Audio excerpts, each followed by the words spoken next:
მოგესალმებით FM 105.9-ზე, გემრიელი რეკომენდაციების დრო დადგა. პირველი სალამია 2026 წელს, იმიტომ რომ პირველი გადაცემა, ამიტომ გილოცავთ ახალ წელს, ყველაფერს საუკეთესოს გისურვებთ და დღევანდელი გადაცემის თემაც შესაბამისად ცოტა მიუსადაგე იანვრის თვეს. იანვარი არის დატვირთული ძალიან დღესასწაულებით და ქართველებისთვის რაღაცნაირად დღესასწაულები ყოველთვის ალკოჰოლის თანხლებით მიმდინარეობს ხოლმე და ალკოჰოლს დაეთმობა დღევანდელი გემრიელი რეკომენდაციები. დღეს გავარკვევთ რა იწვევს თრობას, რა სხვაობებია სხვადასხვა ტიპის სასმელებს შორის, რა იწვევს დამოკიდებულებას და როდის უნდა მივხვდეთ უბრალოდ მოყვარულები ვართ თუ დამოკიდებულები ალკოჰოლზე და ალბათ ბევრისთვის აქტუალური შეკითხვა იქნება, როგორ გაუმკლავდეთ ნაბახუსებს, ამასთან დაკავშირებითაც ბევრი მოსაზრება, მითი და ასე შემდეგ არსებობს და მოკლედ ამ და კიდევ ძალიან ბევრ საინტერესო შეკითხვას, რა თქმა უნდა, ჩვენი სტუმარი უპასუხებს დღეს. მოგესალმებით, გური მენაბდიშვილი, ლევან სამხარაულის სახელობის სასამართლო ექსპერტიზის ეროვნული ბიუროს ნარკოლოგიური ექსპერტიზის დეპარტამენტის უფროსი ექსპერტი ნარკოლოგი. იმედი მაქვს, რომ ამ გრძელ რეგალიაში რაღაც არ შევეშალა. მოგესალმებით და მადლობა სტუმრობისთვის. მოგესალმებით, მივესალმები რადიო მსმენელებს, ლოცავ შობა ხალწელს. დავიწყოთ იქიდან რა იწვევს თრობას, სანამ რეკომენდაციებზე გადავალთ და სხვადასხვა შეკითხვას უპასუხებთ, აი რა ხდება ორგანიზმში მას შემდეგ, რაც ალკოჰოლს მივიღებთ, რა მექანიზმია ეს? თრობის მექანიზმი ალკოჰოლის მოხმარების შემთხვევაში დამოკიდებული არის ალკოჰოლის აქტიური ნივთიერება, თვითონ ალკოჰოლი ნიშნავს ეთილის სპირტს და ეთილის სპირტის გავლენა ადამიანის ორგანიზმზე, განსაკუთრებით კი თავის ტვინზე, დამაჯილდოებელ სისტემაზე. მთელი რიგი ფერმენტული პროცესები არის, რომელსაც ხასიათზე მოყავს ადამიანი მცირე დოზით და შესაბამისად საკმაო რაოდენობით. თუმცა გარკვეული დოზირების გადაჭარბების შემდეგ ბუნებრივია ალკოჰოლს როგორც ფსიქოაქტიურ ნივთიერებას ახასიათებს ზედოზირება, ეგრეთ წოდებული ინტოქსიკაცია, რაც განსაზღვრავს შესაბამის თრობის მაჩვენებელს. მიღებული ალკოჰოლის და ეთილის სპირტის რაოდენობასთან დაკავშირებით იზრდება არა მხოლოდ ხასიათი და ბუნება განწყობილება, არამედ პირიქით უკუჩვენებაც კი აქვს და უკუგება, ანუ ასე ვთქვათ, განსაკუთრებით არასახარბიელო მდგომარეობამდეც კი მივიდეს პროცესი. ამიტომ ან ბიოქიმია, ან ფარმაკოქიმია იმისა თუ რა იწვევს ალკოჰოლურ თრობას, ცოტა ისეთი რთული პროცესია, მაგრამ მსმენელისთვის გასაგები რომ იყოს, ეს არის ეთილის სპირტის ზემოქმედება ადამიანის თავის ტვინზე, რაც ბუნებრივია მცირე დოზებში საკმაოდ კარგად და ხასიათობრივად დადებითად აღინიშნება. თუმცა ინტენსიურად, ანუ ხშირად კვირაში რამდენჯერმე ან თუნდაც ერთხელ, მაგრამ მცირე დოზებით ხანგრძლივი მოხმარების შემთხვევაში ალბათ გარკვეული უარყოფითი ზემოქმედება ჯანმრთელობაზე მაინც აქვს. ვერ გეტყვით, რომ საერთოდ რამე დადებითი ზემოქმედება აქვს, მაპატიოს ჩვენმა მსმენელმა, მაგრამ მე როგორც პირველ რიგში ექიმი გამოვდივარ იმ მდგომარეობიდან, იმ მოსაზრებიდან, რომ არ ვფიქრობ, რომ ალკოჰოლს საერთოდ რამე დადებითი თვისება ახასიათებს. დანარჩენი ყველაფერი ესე ჩემი აზრით ყველაფერი დანარჩენი არის რაღაც შეკვეთილი სტატიები და შეკვეთილი ასე ვთქვათ პროპაგანდა. აი რაღაც ყოველდღიურად მიღება, მაგრამ არა, მეც ვიცი რომ კვლევებით დასტურდება, რომ ნებისმიერი დოზით ალკოჰოლი არის მავნებელი ადამიანის ჯანმრთელობისთვის, უბრალოდ გააჩნია დოზას ალბათ მცირე დოზებით ცოტა ზიანია და დიდი დოზებით ალბათ უნებრივია. ყველაზე მთავარი არის ის, რომ ფსიქოაქტიური ნივთიერება, როგორც წესი, არამიზნობრივად მისი გამოყენება ნებისმიერის არის პრობლემა მოხმარებასთან დაკავშირებით, მაგრამ ყველა ზიანის მომტანი არის ის ფსიქოაქტიური ნივთიერება, რომელიც ყველაზე მეტად ხელმისაწვდომია. ამ შემთხვევაში ალკოჰოლის ზიანი გაცილებით დიდია მსოფლიოში, ალკოჰოლის მოხმარებით გამოწვეული ზიანი და უარყოფითი მხარეები, ვიდრე ნებისმიერი სხვა ყველა ფსიქოაქტიური ნივთიერების თუნდაც ერთად აღებულის. და ბუნებრივია ამას უწყობს გარკვეული ტრადიციული შეხედულებები, რა თქმა უნდა, და ამასთან ერთად შემხებლობა და გაიოლება, გაადვილება, გასადავება მისი უარყოფითი თვისებების. თითქოს ეს არაფერი არ არის და ამას ართვიან განსაკუთრებით მნიშვნელოვნად. მაგრამ ზღვარის გავლება იმასთან დაკავშირებით, რომ ის შეიძლება კვირაში ერთხელ დალიოს ადამიანმა, ან ორ დღეში ერთხელ დალიოს, ან თვეში ერთხელ დალიოს, ცოტა ძნელი არის ვარაუდო, რომ ეს უბრალოდ მოხმარებელი არის თუ მალე მოხდება მისი დამოკიდებულებაში ჩამოყალიბება. ყოველ შემთხვევაში ძალიან სიფრთხილეა, მე არ ვამბობ, რომ ისე გავაგრძელოთ ჩვენ ცხოვრება, რომ არასდროს მოხდეს ალკოჰოლის მოხმარება, ზომიერება ყველგან არის საჭირო. რა თქმა უნდა, შეუძლებელი იქნება დღევანდელ პირობებში.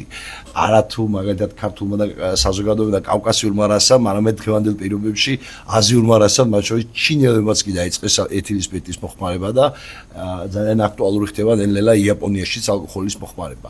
მაგრამ ყველაზე მნიშვნელოვანი დავიცვათ ზომა და ამასთან ერთად მნიშვნელოვანი არის მივიღოთ ალკოჰოლი, რომელიც არის სუფთა სახის და არ შეიცავს მინერალებს და არ შეიცავს კიდევ უფრო მეტ მავნე ნივთიერებებს, რამაც შესაძლებელია უფრო მეტი ზიანი მოუყენოს. აქვს მნიშვნელობა რა ტიპის ალკოჰოლს მოვიხმართ, ანუ თუ მაგალითად სუფთა არის, მაგრამ არის უფრო მაღალგრადუსიანი პირობითად არაყსა და ღვინოს შორის თუ არის სხვაობა ვისკი და ასე შემდეგ, მავნებლობის თვალსაზრისით. რა თქმა უნდა. დავიწყოთ მიუხედავად იმისა, რომ ვისკი, ბრენდი, კონიაკი განსაკუთრებით ძვირად ღირებული ალკოჰოლური სასმელები არის ერთ-ერთი ყველაზე ძნელად მოსანელებელი და ასე ვთქვათ, ყველაზე მეტად ზიანის მომტანი ალკოჰოლური სასმელებია. იმიტომ რომ ეთილის სპირტის გარდა ის კიდევ შეიცავს სხვადასხვა ეთერებს, შესაბამისად შეიცავს იმ მინერალებს, რომელიც მას აძლევს გარკვეულ გემოს, გარკვეულ არომატს. ეს ყველაფერი ბუნებრივია, არადადებითად აისახება ადამიანის ჯანმრთელობაზე. გაგიკვირდებათ და ყველაზე, ასე ვთქვათ, ნაკლებად მავნებელი ბუნებრივია გულისხმობთ არა იმას, რომ ეს აუცილებლად სწრაფად მოსახმარი არის, ეს არის სუფთა სახის სპირტი, ანუ არაყი. არაყი, რომელიც არის დამზადებული ქარხნული წესით და შესაბამისი ფილტრაციით და არ გულისხმობ, რა თქმა უნდა, არაყს, რომელიც კრისტალურად სახლის პირობებზე ხდება მისი განხდა. ის კიდე ცალკე პრობლემა არის, პრაქტიკულად შეიძლება ითქვას, რომ მისი დალევა არ უნდა ხდებოდეს საერთოდ, მოხმარება არ უნდა ხდებოდეს საერთოდ. რაც შეიძლება შემდეგი, აი ვისკი, ბრენდი, დავუშვათ კონიაკი, აი ამის შემდეგ შედარებით ნაკლებ ტოქსიკურობით უკვე წითელი ღვინო, კიდევ უფრო ნაკლები ტოქსიკურობით თეთრი ღვინო და შემდეგ ნაკლებ ტოქსიკურობით გამოირჩევა ბუნებრივია არაყი. იმიტომ რომ ის არის სუფთა სახის ეთილის სპირტი ყოველგვარი მინერალის გარეშე. მაგრამ აქვე აუცილებლად ხაზი უნდა გავუსვათ, რომ რაოდენობას ძალიან დიდი მნიშვნელობა აქვს. ერთი ჭიქაც მავნებელი ადამიანის ჯანმრთელობისთვის, თუმცა რა ჭიქების რაოდენობის ზრდასთან ერთად ზიანი ადამიანის ორგანიზმს. იქით შემიძლია გითხრათ, რომ არსებობს შემთხვევები და არსებობს ორგანიზმის ინდივიდუალური თავისებურებები, რომლისთვისაც არასდროს არ შეიძლება ეთილის სპირტის მოხმარება არც ერთი ჭიქის. აი ეს მინდოდა მეკითხა, ანუ ამტანლობა ინდივიდუალურია, იმიტომ რომ გვინახავს ხო ერთი და იგივე რაოდენობის ალკოჰოლს მოიხმარს სხვადასხვა ადამიანი და ერთს არაფერი არ ეტყობა და მეორე ძალიან ცუდ მდგომარეობაში არის ხოლმე. ამის ერთხელ მაინც ასეთი შემთხვევა გვინახავს ყველას და რაზე არის ეს ამტანლობა და დამოკიდებული და კიდევ საინტერესო ესეთი მოსაზრება მსვენი და რამდენად შეესაბამება სინამდვილეს, აი თითქოს და აქვს გენს მნიშვნელობა, რომ აი მაგალითად შოტლანდიელები უფრო მარტივად ინელებენ თუნდაც იგივე ვისკს, ქართველები უფრო მარტივად, აი მთაში მცხოვრები ადამიანი უფრო მარტივად არაყს და ასე შემდეგ. ეს მითია თუ რაღაცა სიმართლე ურევია ამ მოსაზრებას? მარტივად ვიტყვი, რომ კარგად სასაუბრო შეკითხვა არის. პირველი დავიწყოთ იქედან, რომ ეთილის სპირტის რაოდენობა თრობის ხარეს განაპირობებს სისხლში მისი კონცენტრაციით. მეორე დავიწყოთ ახლა იქედან, რომ რამდენი ლიტრი სისხლი აქვს ადამიანს. ეს მნიშვნელოვნად არის დამოკიდებული წონაზე. მითი იმასთან დაკავშირებით, რომ საზოგადოებაში გავრცელებული არის, რომ თითქოს ყველა ადამიანს 5 ლიტრი სისხლი აქვს, ეგ არის შეუძლებელი. წონის დაახლოებით 6-10% არის სისხლი. ამიტომ თუ ვიანგარიშოთ, რაც რომ მეტი აქვს ადამიანს მასა, მით მეტი აქვს სისხლი, ამიტომ მეტი ალკოჰოლი ჭირდება კონცენტრაციისთვის. პირველი შევთანხმდეთ იმაზე, რომ მნიშვნელობა აქვს წონას.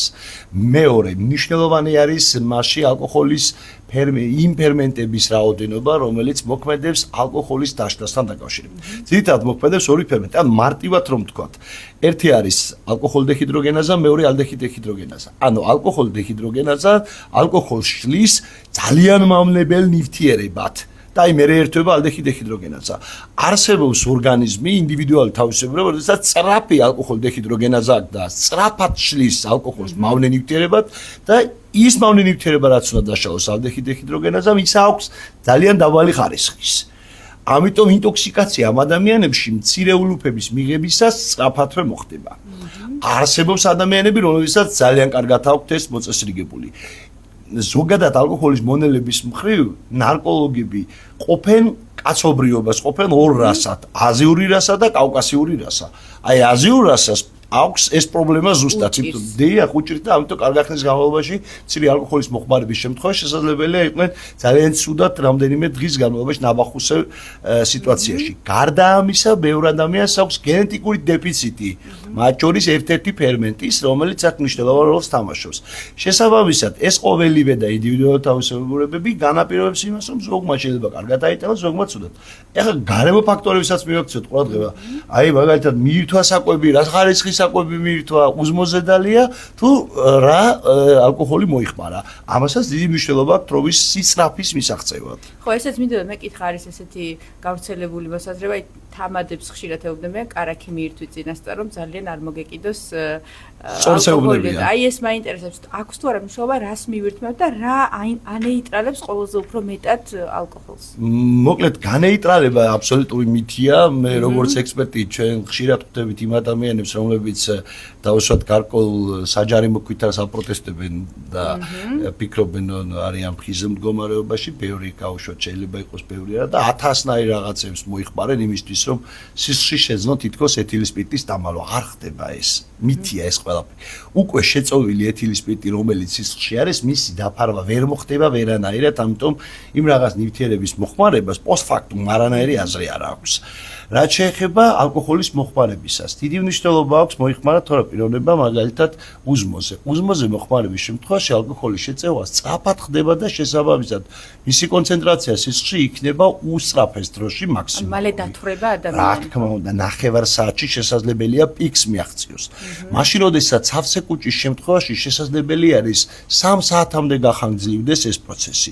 ეხლა პროცესის გახანგრძლივება ალკოჰოლის შეწოვა სიმთვალესთან დაკავშირებით რატომ არის უკუპროპორციული? უკუპროპორციულია, იმიტომ რომ თუ კი მაგალითად ცხიმოვანი საკვები, ისეთი საკვები როგორც არის ხორცი, კარტოფილი, დაუშვათ ყველი, კარაქი და ასე მოხმარებული აქვს, შესაბამისად ძალიან ნელა გადადის კუჭიდან ალკოჰოლი, ეთილის სპირტი წვრილ ნაწლავში, საიდანაც ძირითადად უნდა მოხდეს მისი შეწოვა.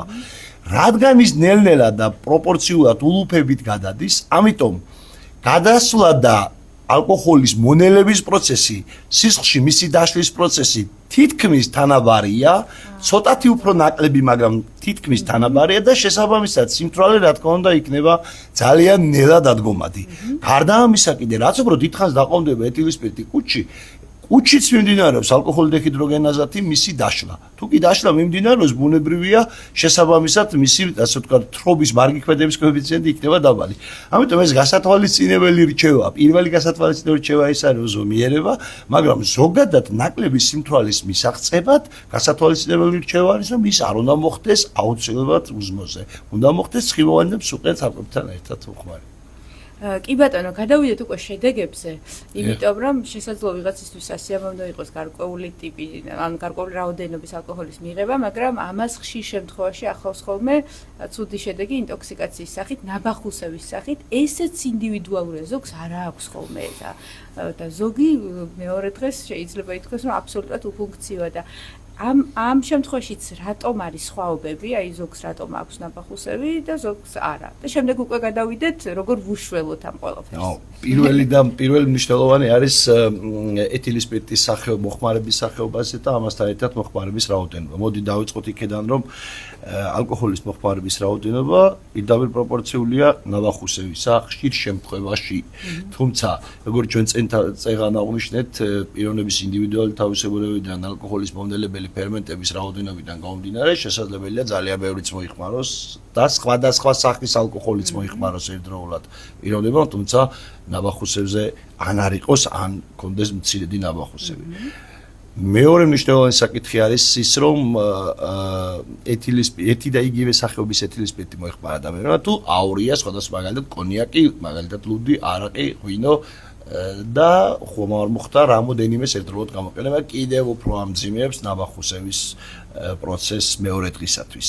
მნიშვნელოვანი ასევე ასაკი, გავითვალისწინოთ, ასაკი მნიშვნელოვანია და ბუნებრივია ემოციური განწყობა, დაღლილობა, რა დროს მოხდა და რა სიტუაციაში მოხდა და შემდეგ როგორ ქონდა მას მოსვენების მდგომარეობა.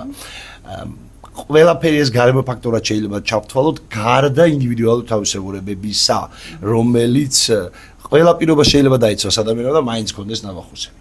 ან კიდე პირიქით, ყველა პირობა არ დაიცვას, არც ერთი პირობა არ დაიცვას, უკუმა გააკეთოს ყველაფერი, მაგრამ ნაბახუსები არ იყოს. ეს ზუსტად ივორი ფერმენტის დამსახურებაა, მარტივად რომ ვთქვათ, რომელიც ჩვენ გენეტიკურად ან გვაქვს, ან არა გვაქვს. ან პირიქით გენეტიკურად და თავდაპირველად შესაძლებელი იყოს, ხშირად შეხვდებით ესეთ მდგომარეობას, როდესაც ადამიანები ამბობენ, რომ 35 წლამდე ვსვამდი ალკოჰოლს და დილით კარგად ვდგებოდი, თუმცა რაღაც ამ ეტაპზე უკვე ნებისმიერი ალკოჰოლის მიღება ჩემთვის კოშმარია და უბრალოდ დეფიციტი ხდება იქ ამ ფერმენტების რა ასაკთან ერთად ხდება დეფიციტი და ეს არის ფერმენტი, რომელიც ძალიან ნელა აღიდგენს თავის თავს ადამიანის ორგანიზმში, ძალიან რთულად.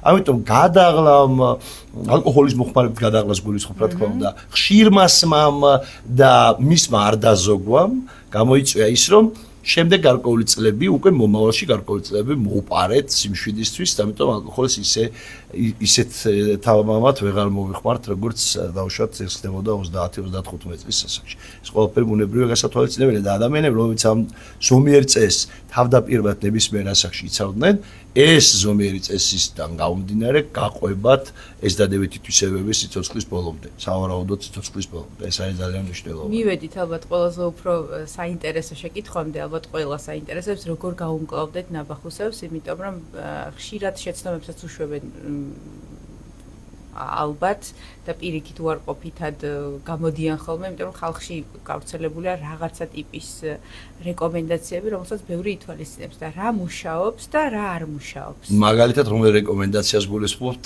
რას გულისხმობთ? მაგალითად, ისევ სვამენ. ისევ ალკოჰოლის მოხმარება. კარგი რეკომენდაციაა მათთვის, ხო, ვინც დილით ნაბახუსებზე არის, მაგრამ ეს არ არის პრობლემის მოგვარება. ეს არის ისევ თრობაში გადასვლა და არა იმ ტოქსიკური და ემოციური ფონის მოგვარება, რომელიც ხდება ნაბახუსებზე.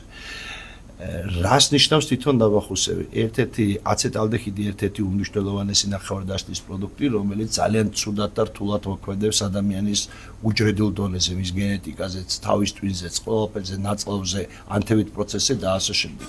აი ამ მდგომარეობაში ახლა ორგანიზმი. ამას ემატება დეჰიდრატაცია, ანუ სითხის ნაკლოვანება. ამას ემატება ჰიპოგლიკემია. აი ახლა ყველაფერი აქედან გამომდინარე, თუ გამოვვალთ, ძალიან კარგია ბევრი სითხის მიღება, ძალიან კარგია თხევადი საკვების მიღება, მათ შორის აი სუპის სახით და ასე შემდეგ და რა თქმა უნდა მოსვენების მდგომარეობა და ძილი. ეს არის ყველაზე მნიშვნელოვანი საკითხი, თორე ალკოჰოლის მოხმარებას არაფერი უდგას წინ.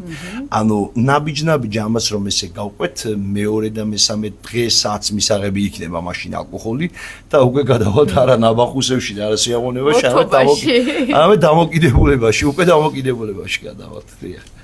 ამიტომ ბევრი სითხე. ყველაზე კარგი არის თავიდან დავიწყოთ ყველაფერი და არა უკვე გადაბრუნებული ურემის პრინციპით, მოვიხმაროთ ზომიერად პირველ დღეს, ხო, მეორე დღეს მივიღოთ ბევრი სითხე და კონდეს იმის საშუალება, რომ იყოს მოსვენილ მდგომარეობაში. ამიტომ ძალიან რთულია, როდესაც მაგალითად კვირადღეა და ადამიანი მეორე დღეს 9 საათზე უკვე სამსახურში იყოს, თვლი რომ საერთოდ არ უნდა დალიოს. ჩემი აზრით ვთვლი, რომ ნებისმიერმა სიტუაციამ მისი დალევა შემაკავებლად უნდა იმოქმედოს. მაშინ, როდესაც პირიქით ხდება, დავუშვათ, ეს არის პარასკევი ან შაბათი და მეორე დღეს მას აქვს გამოძინების და მოსვენების საშუალება, ბუნებრივია და თავის მოვლის საშუალება ბუნებრივია უკეთესი იქნება. რა თქმა უნდა, იმასთან ერთად რომ წინ დღით ზომიერად მოიხმარა. ანუ ბევრი სითხე მაინც ყველაზე უფრო კარგი გამოსავალია, მინერალურიც სავარაუდოდ და ტკბილიც შველის ხოლმე, ალბათ ჰიპოგლიკემიიდან გამომდინარე, თუ ადამიანს დიაბეტი არ აქვს. შესაბამისი რეკომენდაციები თუ კი ამის საშუალება აქვს რაღაც ზომიერად, რა თქმა უნდა, შველის, ამიტომ ხშირად აკეთებენ. ხშირად არის შემთხვევები, რომ რაღაც მურაბის წრეს რაღაცას გაუვლევენ ხოლმე, რომელიც ასეავნოთ მოქმედებს ორგანიზმზე. კი ბატონო, ქართველები მოკეიფე ხალხია, ამას ვერ გავექცევით ვერსად და ხშირად ზღვარი იკარგება ხოლმე. აი, როგორ უნდა გავარკვიოთ, სად გადის კეიფსა და ალკოჰოლზე დამოკიდებულებას შორის ზღვარი, იმიტომ რომ ხშირად არის, რომ ყოველ საღამოს თუ არა კვირაში მოკლედ ადამიანების დიდ ნაწილს აქვს მოთხოვნილება, რომ ამას კეიფს არ ქმევენ, მაგრამ რეალურად ხშირად იღებენ ალკოჰოლურ სასმელს და როგორ უნდა მიხვდეს ადამიანი, აი რა კითხვა უნდა შეკითხვა უნდა დაუსვა საკუთარ თავს, რომ მე ახლა დამოკიდებული ვარ ალკოჰოლზე თუ უბრალოდ ეს გართობა მომწონს. პირველი დავიწყოთ იქედან, რომ ალკოჰოლი არის დეპრესანტი. რას ნიშნავს დეპრესანტი? მისი მოხმარება კი იწევს ბუნება განწყობილების გაუმჯობესებას, თუმცა ამას იწევს არა გარედან მოტანილი რაიმე ნივთიერებების ხარჯზე, არამედ იწევს რომ თვითონ თავის ტვინს დამაჯილდოებელ ცენტრს აიძულებს არსებული ფერმენტების გამოყენებას, არსებული ნეიროქიმიის გამოყენებას. ამიტომ მისი მოხსნის შემდეგ უკვე იწყება დეპრესიული ფონი. ანუ ალკოჰოლი მოქმედებს ორ ნაწილად. პირველი, კარგად მინდა მსმენელმა რომ გეგოს, პირველი ის არის რომ ბუნება განწყობილების გასაუმჯობესებელი ფერმენტებს დის და ბუნება განწყობილების დამაქვეითებელს პირიქით ამცირებს მოხმარებისას. მაგრამ ოდესაც ალკოჰოლს მოხსნი, ორგანიზმს გააჩნია თავის დაცვის უნარი, ამიტომ ის ფიქრობს რომ ამ გარემოზე მოქმედების გამო უნდა გაზარდოს ის რეცეპტორები და რაოდენობა ბუნება განწყობილების დამამძიმებლის და პირიქით შეამციროს გამაუმჯობესების და მოიხსნება ალკოჰოლი გამაღიზიანებელი ფაქტორი აღარ იქნება და რჩება ძალიან არეული სიტუაცია. ეს არის ყველაზე მნიშვნელოვანი საკითხი, რაც გარდამტეხი არის დამოკიდებულებისათვის. ამიტომ იმისთვის რომ იგივე ხასიათს მიაღწევს, კიდევ სვამს, იმისთვის რომ კიდევ უკეთესად შეძლოს შრომით უნარიანი იყოს თავშოთ ან ადამიანად იგრძნოს თავი, კიდევ ხებულობს ალკოჰოლს. შეუძლებელია ზღვარი შეუძლებელია წინასწარ გათვალოს ნებისმიერ ადამიანმა ნებისმიერი ფსიქოაქტიური ნივთიერების მოხმარებას და დამოკიდებულებას შორის როდის გავა ზღვარი. ალკოჰოლთან მიმართებაში ვიტყოდი აი შემდეგი სახის ასე ვთქვათ სლოგანი ბით ალბათ. როცა შენი ხასიათი შენი სურვილი სამებრ სვამ ალკოჰოლს, შენი სურვილი სამებრ სვამ ალკოჰოლს და როცა საჭიროებისათვის სვამ. აი ეს არის ორი განმასხვავებელი თვისება. როდესაც შესაბამისი ატმოსფერო და შესაბამისი ხასიათი გჭირდება რომ ალკოჰოლი მოიხმარო და როდესაც უკვე ალკოჰოლი გჭირდება შესაბამისი ხასიათის დასაბრუნებლად. უკვე არის დამოკიდებული. ის პირველი არის უკვე მოხმარება, რომელსაც შენ აკონტროლებ, შემდეგ უკვე არის ის რომ ის გაკონტროლებს. როდესაც სვამ სრულისთვის, ხოლო უკვე სვამ საჭიროებისთვის. რომ არ დალიო, იმას უკვე ვეღარ აღიქვამ ის გარემოს. როდესაც ადამიანი გჭირდება როდესაც გარკვეული განწყობა გჭირდება, რომ შემდეგ დაივადება იდეა ხომ არ დავლიოთ, შესაძლებელი არის მივიღოთ ალკოჰოლი, ამას ქვია უკვე ჩვეულებრივი მოხმარება. მაგრამ იმისათვის რომ ადამიანებთან გქონდეს კომუნიკაცია და იმისათვის რომ უბრალოდ სახედან გასვლა შეძლო უკვე და ხასიათზე იყო, აი თუნდაც ელემენტარულად უბრალოდ ხასიათზე ალკოჰოლის გარეშე ვერ მოდის ადამიანი, თუნდაც ერთი ჭიქა ალკოჰოლის გარეშე დამოკიდებული. ეს არის უკვე დამოკიდებულება. ამიტომ მარტივადაც შეიძლება ესე განსაზღვროს, რატომ სვამს? სვამს არა სიტუაციისთვის, თუ იმისთვის, რომ უბრალოდ სიტუაცია შემდეგ მოვიდეს. აი ამათ შორის შეიძლება ვივარაუდოთ, რომ დამოკიდებულებასა და უბრალოდ მოხმარებას შორის მცირედ შესაძლებელია ეს მარტივად ვამბობ, ეს შეიძლება დაეხმაროს ადამიანებს. გასაგებია და რაოდენობაზეც მინდა გკითხოთ, მსმენია ასეთი არაერთი ადამიანისგან, რომ ძალიან იშვიათად სვამი 1000-ში ერთხელ დიდი ამბავი, მაგრამ ის 1000-ში ერთხელ ძალიან დიდი რაოდენობით ალკოჰოლს მიირთმევენ ხოლმე.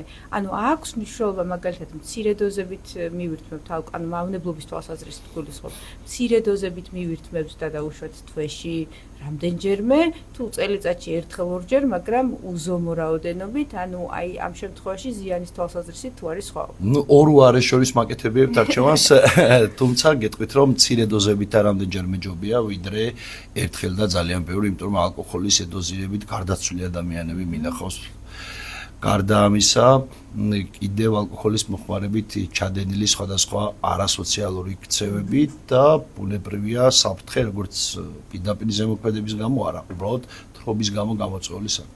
კიდევ საერთოდ სულ სხვა არის, ოდესაც ადამიანს გააჩნია ალკოჰოლისადმი აუტანლობა და მის ხასიათის დადებითად კი არ აყენებს, არამედ პირიქით ძალიან უარყოფითი და ცუდი ასატანია გარშემოყოფთათვის. ამიტომ გააჩნია თუ ესეთი ხასიათის არის, მცირედიც კი არ უნდა მოიხმაროს არასდროს. გასაგებია, ძალიან დიდი მადლობა. ვფიქრობ, საჭირო რეკომენდაციები გავუზიარეთ დღეს მსმენელს, არა მხოლოდ ამ თვეში გასათვალისწინებელი, არამედ მთელი ცხოვრების მანძილზე. ნებისმიერ დოზით, აქვე რაღაც რეზუმესავით ვიტყვი, რომ ნებისმიერ დოზით ალკოჰოლი არ არის სასურველი ადამიანის ჯანმრთელობისთვის, ის ვნებს ჩვენს ჯანმრთელობას, თუმცა ხანდახან ვერ გავექცევით ხოლმე და ხანდახან გვიწევს, ამიტომ დოზებს აქვს არსებითი მნიშვნელობა და იმასაც, რომ აუცილებლად ალკოჰოლთან ერთად უნდა მივირთვათ ნოყიერი საკვები, ეს ანელებს თრობის პროცესს და უარყოფით შედეგებსაც. ძალიან დიდი მადლობა სტუმრობისთვის. მე მომავალ 4 შაბათამდე გემშვიდობებით ნახვამდის.